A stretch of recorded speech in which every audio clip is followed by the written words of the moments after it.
Good evening, everybody, and welcome to the Touch Tennis Show. Again, we are outside. We are having some absolutely glorious weather. We've managed to get a few grind sessions in earlier on already, and enjoying that little grind session with me was none other than Luke Milligan. Welcome on. Hey Rashid, how you doing? I'm fantastic. You know I am. My forehand's amazing. You don't ask me how I'm doing, and as always, Chris Eaton, how you doing, guys? Chris has sort of pushed himself into the back there. Sort of, and just sort of nestling here in the shadows. Yeah, letting you boys take the limelight for once. Trying to be in the shadows, but well, he's wearing a better t-shirt than you, let's face it. He is. He's wearing a touch tennis t-shirt. I think he's just a better human than me. So, well, and in fairness, I think his forehand's better than yours at touch tennis. His forehand's better than mine at anything. I'm not going to argue with that at all. It's fine. Maybe, have a little battle of that later on. This is a backhand game, so I've got him on You're quite happy with that. This I'm not looking forward to, but we'll see. I think we're going to have to find a way to squeeze this into the show and see whether or not Luke's made of the stuff we've all credited him with being. Luke reached the third round of Wimbledon on his debut. Before Andy Murray, you were the first man to do that. Well, I was the last one before him. A couple of other people did. Becker. I think, fourth round. Lost to Anders Yared. He went over on his ankle. This is true. Yeah. Chris Wilkinson did actually as well. He made Wilkes, third round of his yes. debut. Yeah, that was a few years before me. We need to get him on the show and actually beat him at table football. Because after I lost to him the last time at table football, I was commentating on the US Open at Eurosport with him, and after I lost a lot of money to him, I mean his snap on his wrist, it's incredible what athletes like you can do with with hands. Would just blast this ball through the back of the goal practically. I bought a table and practiced for years. And for 10 years, pretty much, I practiced at table football and never got a chance to play him again. Chris, I'm calling you out. We're playing table football, whatever it takes. I'm sure he'd be up for that. We've got to get him on. He's a good guy. I'll find a way. Chris, what did you think of Wimbledon, the big issue on everyone's lips? Andy Murray, we have a British male winner. Yeah, it's great. It's great for the sport. It's great for the, how it's going to develop in this country. Obviously, I've heard lots of people saying different things about it, but I think it's just fantastic for it's a nice little boost for the game. As a coach at the moment, I'm actually experiencing it. Loads of people are trying a bit harder in their practice sessions and really putting it in. So it is fantastic for the game. I'm slightly surprised at how the final went. Really? Yeah, I mean it's tough to call Murray and straights for that one. I think the odds were pretty stacked for that. Yeah, I mean, I'll be honest. I thought Djokovic would probably sneak it. Yeah. I thought he was actually playing better tennis. Leading up, yes, he was, wasn't he? But I felt that Murray was certainly ready to win that slam, and he, obviously he was feeling good. It was just he hadn't really been pushed by any of the top names before he got there. Sort of the Verdasco was self-inflicted. Right. So he could have beaten him. Yes, more easily, probably in 4 rather than in 5. Yeah, exactly. Maybe not straights, but I thought the hole that he got into was not purely Verdasco's doing. Yeah, but he did great to get out of it. But no, it was a fantastic tournament, very entertaining. Yeah, I was talking about the touch tennis All England. Yeah, I don't care about what happened over there at SW19, but that was also an interesting weekend in the middle. We were thinking about having that on the weekend just gone. Can you imagine how many pullouts we'd have had from heat exhaustion and death? Good. We wouldn't have had a draw. Yeah. I'm afraid. Yeah. As it was, we ended up with a 74-player draw, the biggest we've ever had. Wales almost got there today. They had 70 people turn up. 14 for a fun event for schools, 14 to 16-year-olds. 70 people turned up and battled it out, which was really good. But Marcus Willis wins another major. Yeah. What's that about? Hey, what can you say? The guy wants it more. Yeah. He wants it more than most of us, and he's a great player. I think because he'd lost about 400 quid at Corals on the roulette machine. He knew he had to win. 300 runner-up wasn't good enough. He had to win. There's nothing like having a bit of extra incentive, is there? Yeah. Nothing with Wilbon. Nothing ever surprises me. If he switches himself on the tennis court as well, you see it with him too. There are certain weeks where that he's kind of in it, and he's gonna be a handful for anybody on the tennis court and on the touch tennis court, where movement is less of a factor. Yeah, I mean he's. What do you think it is that separates Marcus Willis from Andy Murray? Is that a serious question? No, dead serious. What is it that, because 4 kebabs a week? a week, a day. I mean, let's be honest. I mean, we're talking about Willis here, but seriously, what is it that separates? I mean, I look at these guys, and from a layman's perspective, I see him having. Okay, I know he's got an odd grip, but he can clock the ball. He moves incredibly quickly and early. And this is how I see it. What is it? Is it just work ethic at that level? For me, without being too disparaging about the Wilbon, it would be some certain technical elements, certain elements of kind of consistent day in, day out self-discipline, and kind of building a mentality that readies you to play very, very top level tennis. And that mentality thing spills over into the physical, spills over into kind of the practice and the good habits on the court and stuff like that. Right. So but certainly, look, it's not a very easy comparison to make, because Andy's top of the tree at absolutely everything, and he's built a mentality over the last 5, 6, 7, 8, 9, 10 years that has enabled him to win 2 Grand Slams, and arguably he's going to probably go on and win some more. So it's quite a big gap from that point of view. I mean, I suppose what I'm getting at isn't just, is there something that can be done by governing bodies? Is there something that can be done by coaches? Is there something that can be done? I mean, surely, Andy winning a slam is going to be inspiring for the rest of us anyway. We're going to see kids thinking, I can do this.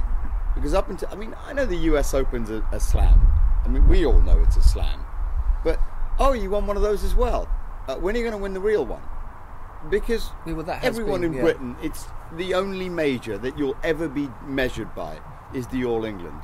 Henman wasn't remembered for the fact that for a serve volleyer he made the semis of the French. And in fairness, he beat better clay courters on his way there than Sampras did when he did it in '96. That's true. He beat guys like Ignacio Cella. Do you remember him? That guy was a good clay courter. Very good clay courter. Leathered Cella as well. Yeah, he killed him. And they were sitting around. I remember hearing this. The guys were sitting around at the French, talking, the Spaniards, about how they were going to deal with that short slice he was hitting, because no one could figure it out.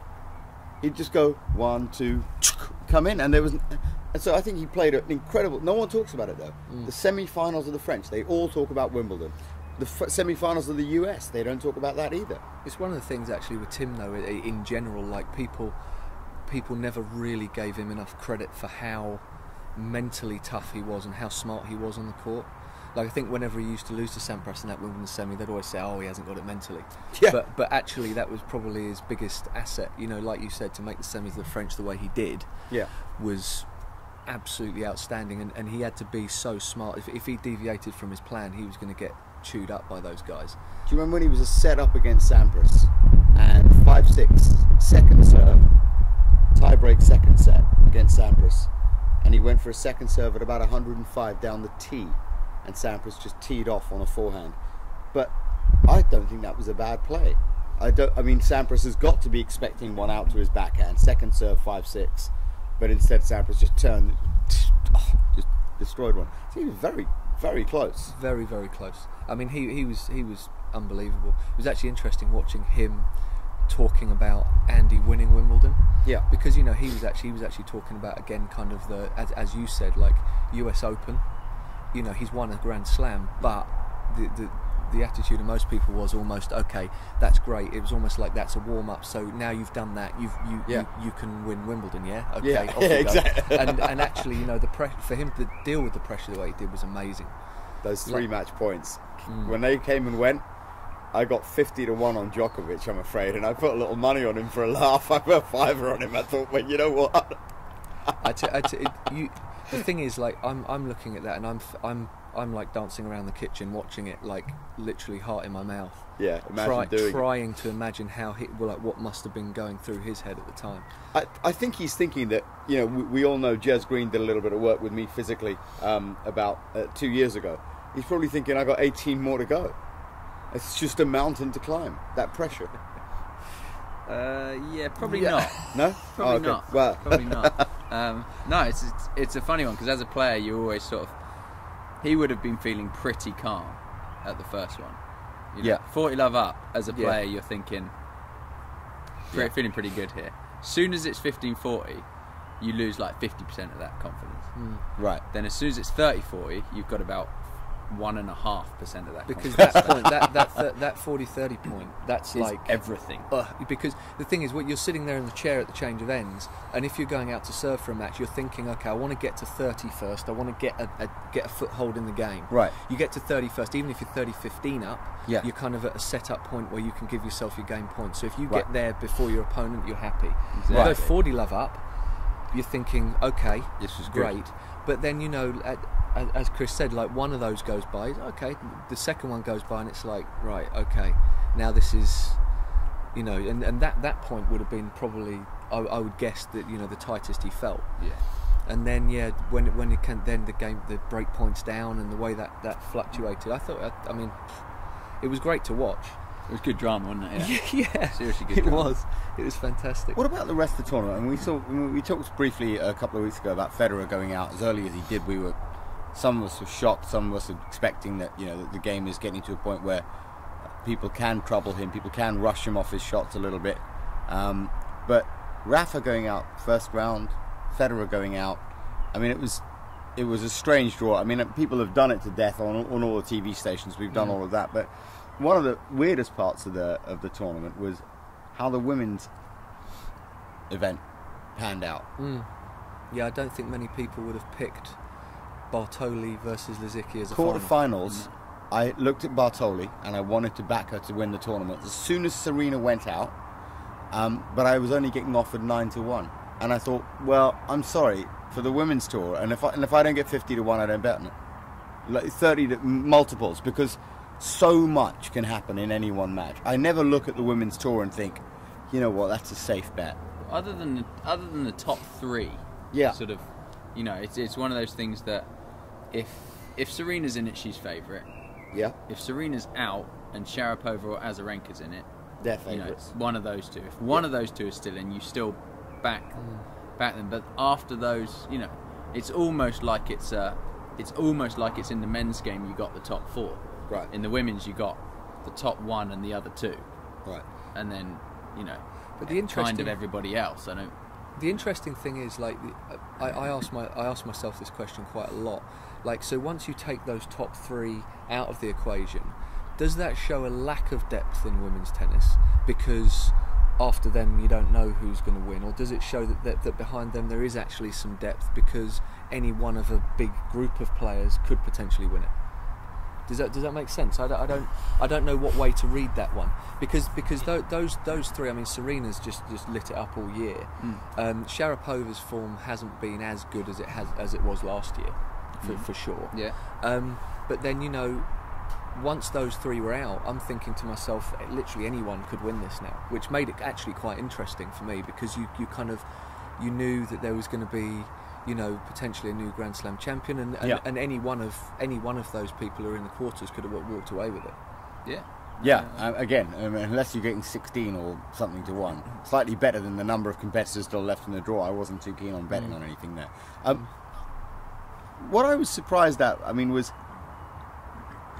some jokes on Facebook. Those who know me and, you know, about Bartoli, some of them were less than savoury comments, but they weren't outright hatred But some of the stuff I read on Twitter was just ridiculous. I mean, really, really nasty stuff about her. And in her defence, for all her... Well, first of all, in my defence, you know, I think that, you know, Bartoli, if she wasn't such a nutcase, like, all the time, I wouldn't have such a problem. But most of the people seem to have a problem with her because she's not a stunning blonde. And I think if Sharapova had those same antics, no one would care. And in fairness, Sharapova shouts. Yeah, Sharapova screams like an animal. So does Castilla, is that her name? The one who beat her. Screams like she's being maced and kicked in the shins. Lasha de Brito. That's the one, Lasha de Brito. She's actually toned it down a little bit over the last couple of years as well. Didn't sound like it. My God. But yeah, but Bartoli, I think from my like personal experience with her. Yeah. she's really she's very different off the court than she is on the court. You know, the bits of time I spent like around the WTA tour, she's always one of the friendlier people. She's quite quirky on the court, and when she gets in her zone, she has a few little idiosyncrasies. And she's also remarkably intelligent. She very much so, and she's actually a lovely girl, like really lovely girl. Right. And I mean, when I'm, you know, all the stuff on Twitter that people were writing about and some of the things that were said, I just think, you know, she's achieved something that very few people will be able to achieve, and she's done that because, regardless of what other people think about the way she did it, she's actually exceptional.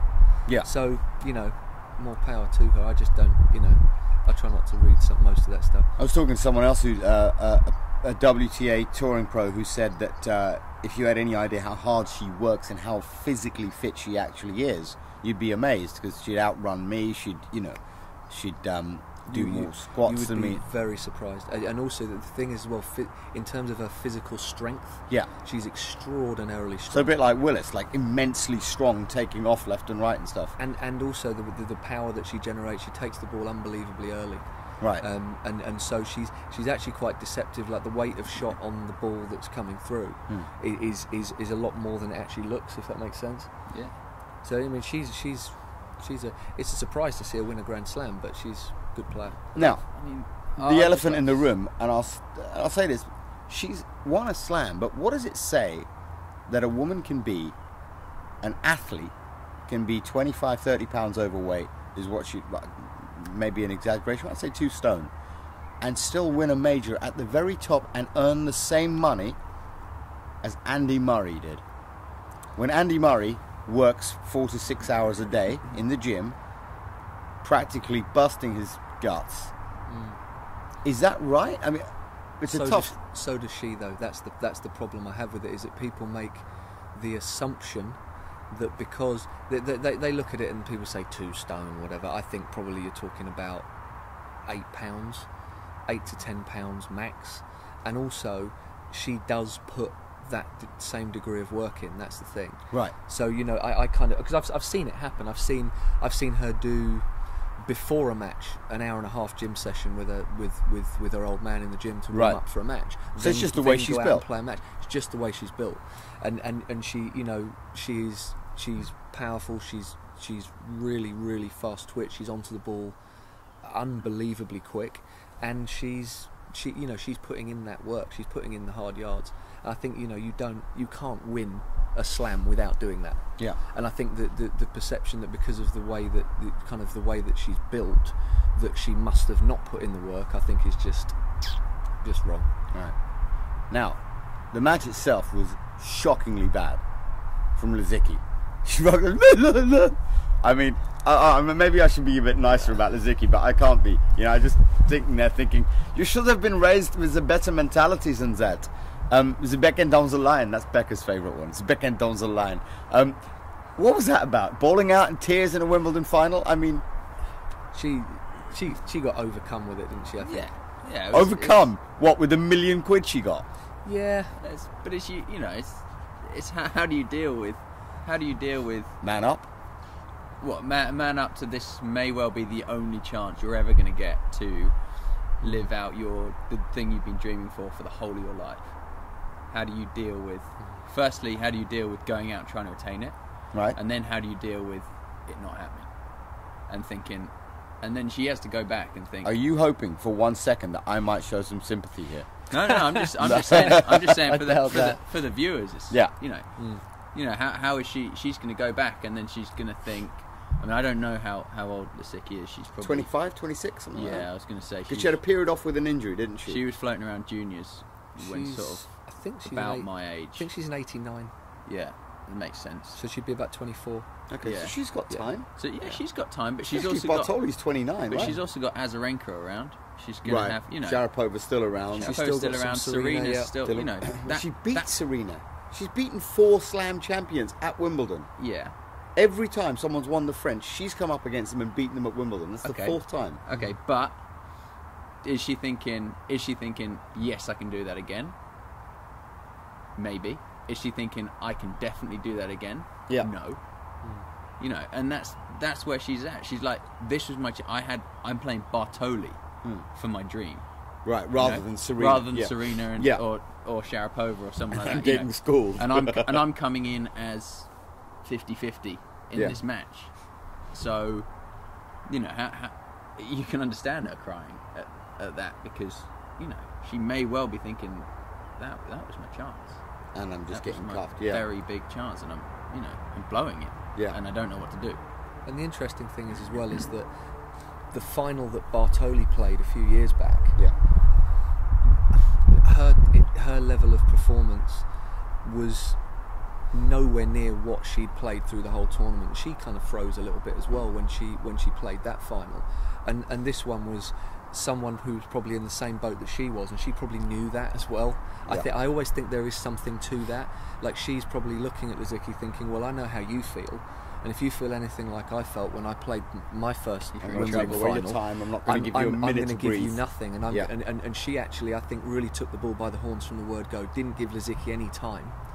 And, you know, it all got on top of her very, very quickly. That first set was just gone like that. Yeah.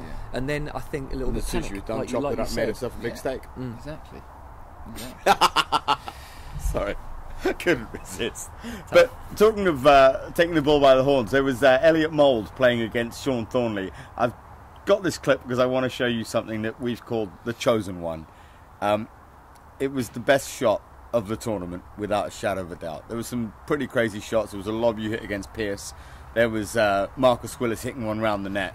But from the Touch Tennis All England at the end of June, this, without a shadow of a doubt, ladies and gentlemen, is the shot. I hope you enjoy it. Daniel Bourne, Stefan Housel. Here.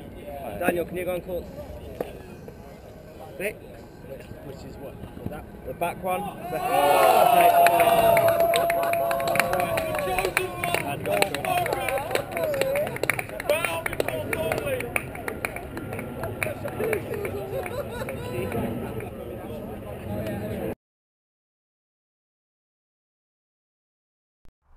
Alright, so how is someone hitting that shot? So you guys would know more than me from, you know, being more experienced touch tennis players, obviously. Is he meaning that? Is he meaning that to spin and bend up like that? No. Not a chance. No one is meaning to make that bend. Sorry, Sean, but no one's that good. If he means that, that's a whole different The rest level. of the field would retire if he meant that. Yeah. I mean, he went back like this and tried to hit it like that, and what happened was he ended up coming round it, and there was a bit of a wind that day going this way. And so it just went up, and Elliot walked in and it was the turn that happened because of that flick, like that. I mean, if you'd flicked it like this, Elliot would have had a play. But he flicked it, as you can see, the racket sort of moves inside of the ball. And so it starts to nerf on its way up and round over Elliot. And yeah, heartbreaker for Elliot. Yeah. I love it though, when I watch a clip like that. I love to think that in his head he's thinking, okay, bit of slice, use the wind, cut it back, but no. Not a chance. No, not okay, a chance. fair enough. I bet he'll disagree with that. Yeah, of course, the chosen one will disagree. I mean, actually, I had a tweet from him just earlier on, just before we started this show. I'd said to him, I'd asked him about. Actually, I've got pseudo-Fed tweeting me back, saying that he appreciates, you know, the not Roger Federer. Oh, the fake Federer on Twitter. Pseudo-Fed. Yeah. He's been tweeting me about my shot. He says he appreciates my efforts to emulate him. Humble, hashtag humble. I thought that was great. Sean Thornley, I'd asked him whether or not he thought Carl Edmund would be any good at touch tennis. And he's, you know, well, I included Carl in the call, and he goes, would for sure have the biggest forehand in the sport. One thing is for sure, we would clean dubs up. This is the guy who was my doubles partner, and who's just bailed on me. And he's looking further afield now. Yeah. Nice. Just quality, isn't it? This is how you dump me for doubles. This is how you do it, Sean. Thanks, you're a hero. What do you reckon of Carl Edmund at touch tennis? Get him out there. Get him out there. He's got some serious racket head speed. You know. I reckon he'll serve well, and I reckon he'll generate a lot of speed on his forehand. You might have to do a more regular ball change with him. Yeah. Right. He might be a ball breaker. Well, we've had a few of those on the tour lately, haven't we?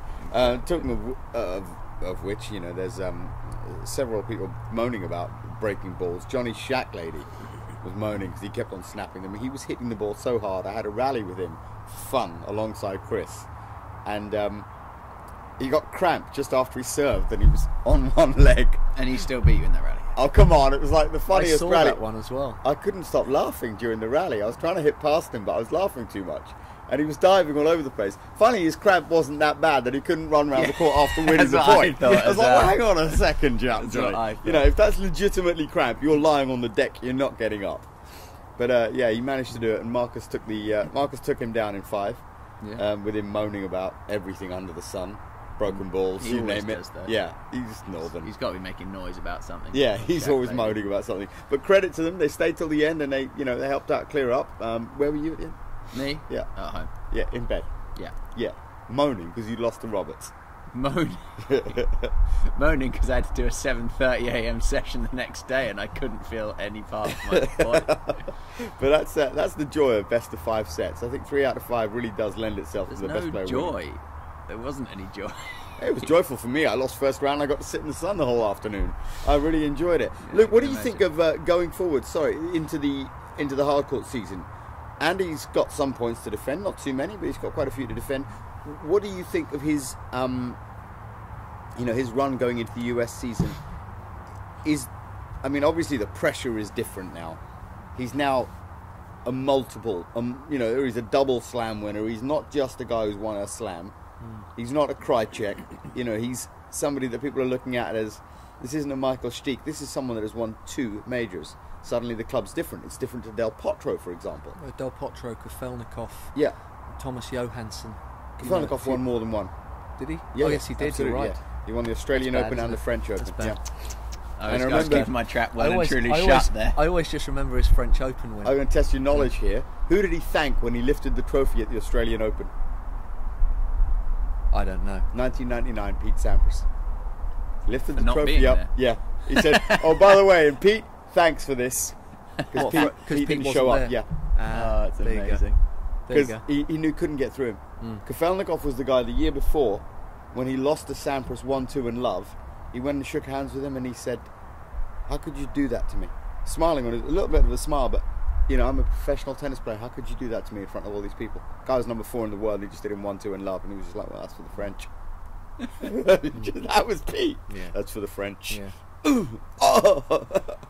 But on that lovely note, degrading the show as always, I want to thank you very much for coming on the show, Luke. I hope you enjoyed a little bit of the touch tennis we battled out earlier on. I did. Christopher? Always a pleasure, guys. Take care. This is our last show of the season, so if you had any questions for us, you want to tweet them in, we'll answer them off air.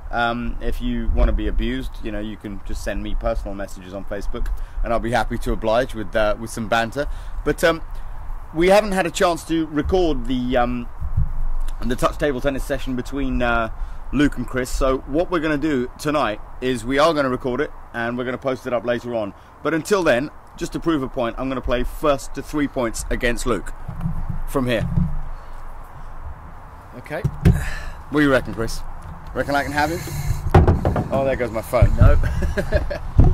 I reckon. Thanks for the vote of confidence. First to 3. I reckon we've got about 2 points in us until the ball goes somewhere unattainable. All right, you serving? I'm trying. Let's go. Okay. Yeah, 1 love me. Yeah, 2 love me. Yes! 3 love me, vamos! What a great way to end the show. To deal with. That's very difficult to deal with emotionally.